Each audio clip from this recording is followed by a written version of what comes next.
Prime Minister Keir Starmer is in the midst of a political storm that has rocked the UK, sparking fury over his decision to leave Britain for a climate summit in Azerbaijan, while his own country faces a cascade of crises.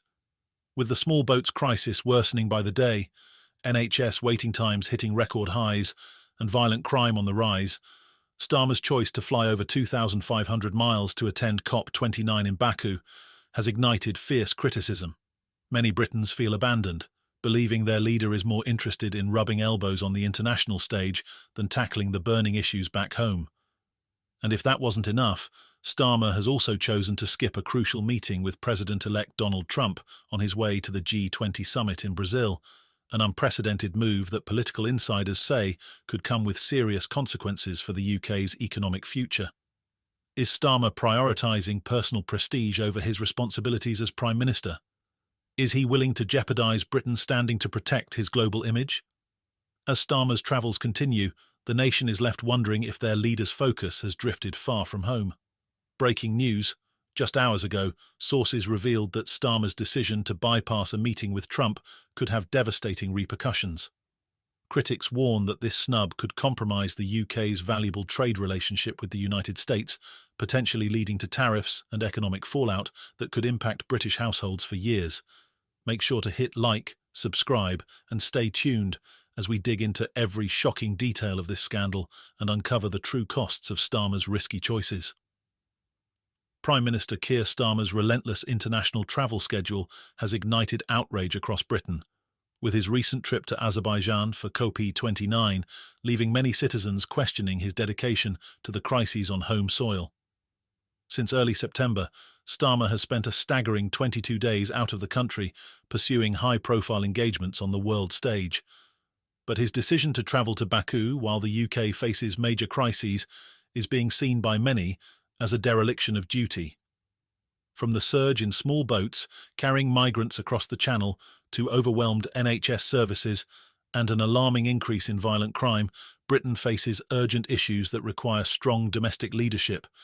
Many are now asking whether Starmer's international priorities are overshadowing his responsibility to the British public, who are demanding action on their most pressing concerns.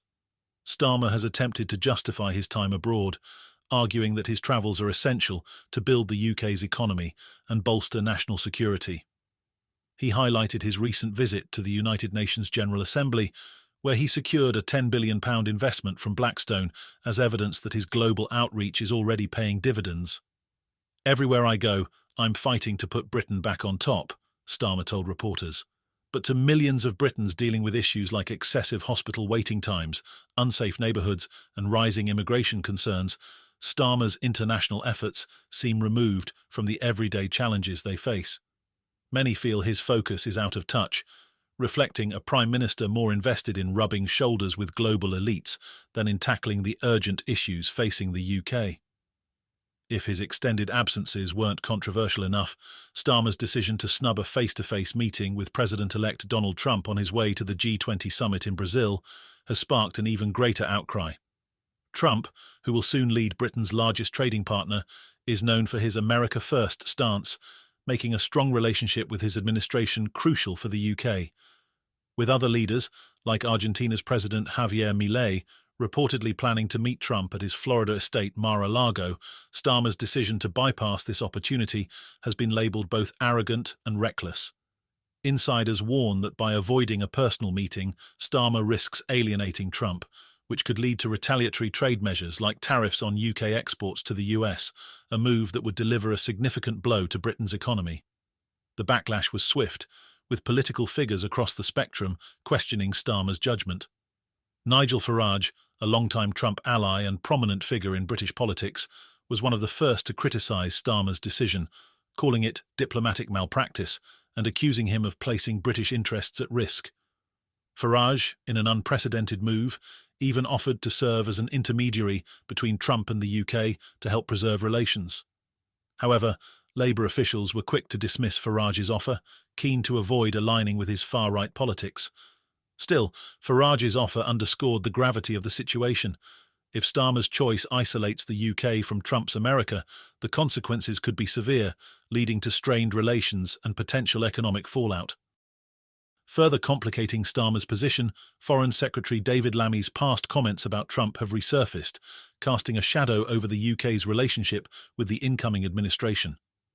In a scathing remark, Lammy once labelled Trump a neo-Nazi sympathising sociopath, a sentiment that's unlikely to be forgotten by Trump's team. To make matters worse, several Labour staffers were recently revealed to have campaigned for Kamala Harris, Trump's former political opponent, in the 2024 US election.